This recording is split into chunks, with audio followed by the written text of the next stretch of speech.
असांजा सिंध में सहाफ़ियुनि जी जेके आहिनि कानूनियूं कोन ठहियूं आहिनि। सहाफ़ी बीमारी जे बिस्तरे ते आहिनि।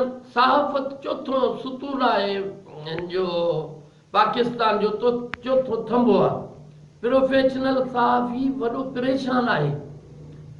हाणे सहाफ़ियुनि जी न किथे कॉलोनी आहे, न किथे का प्रेस क्लब आहे, न किथे का एड आहे। प्रेस क्लबनि में फर्नीचर कोन्हनि के, फैक्स कोन्हनि के, ईमेल छाते कयूं, का शइ कोन्हे। दीवार सां लॻाए छॾियो अथनि सिंध जे सहाफ़ियुनि खे। असां वज़ीर आला साईं मुराद अली शाह खे अपील कंदासीं ऐं सिंध जे जेको इतलात खाते जो वज़ीर आहे उनखे अपील कंदासीं त हीउ छा पियो थिए। बाबा हर जाइ ते सहाफ़ियुनि खे दीवार सां लॻाए कूड़ा केस सहाफ़ियुनि ते करे छॾिया अथनि। उहे कूड़ा केस ख़तमु कया वञनि। असां सिंध सहाफ़ी इत्तेहाद जे तरफ़ां पूरी सिंध में इहा मुहिम हलायूं था ऐं असां वज़ीर आला सां मिलंदासीं।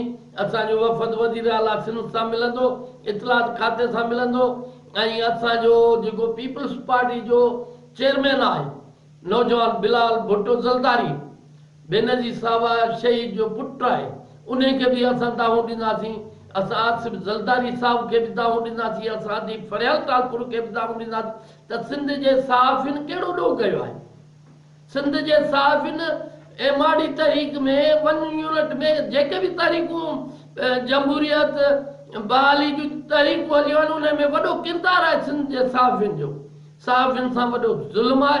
इहो ज़ुल्म बंदि करे ऐं हर प्रेस क्लब खे एड ॾिनी वञे। हर प्रेस क्लब में जेके आहिनि ज़रूरतूं जेके आहिनि उहे पूरियूं कयूं वञनि ऐं हर सहाफ़ी खे पंहिंजे हिसे मुताबिक़ फंड ॾिना वञनि ऐं हुनजो जेको हक़ आहे प्रोफेशनल सहाफ़ी खे दीवार सां न लॻायो वञे। सहाफ़ियुनि ते कूड़ा केस ख़तमु कया वञनि ऐं आज़ादु सहाफ़त कई वञे जीअं हर सहाफ़ी पंहिंजी ख़बर आज़ादु नमूने सां हलाए सघे।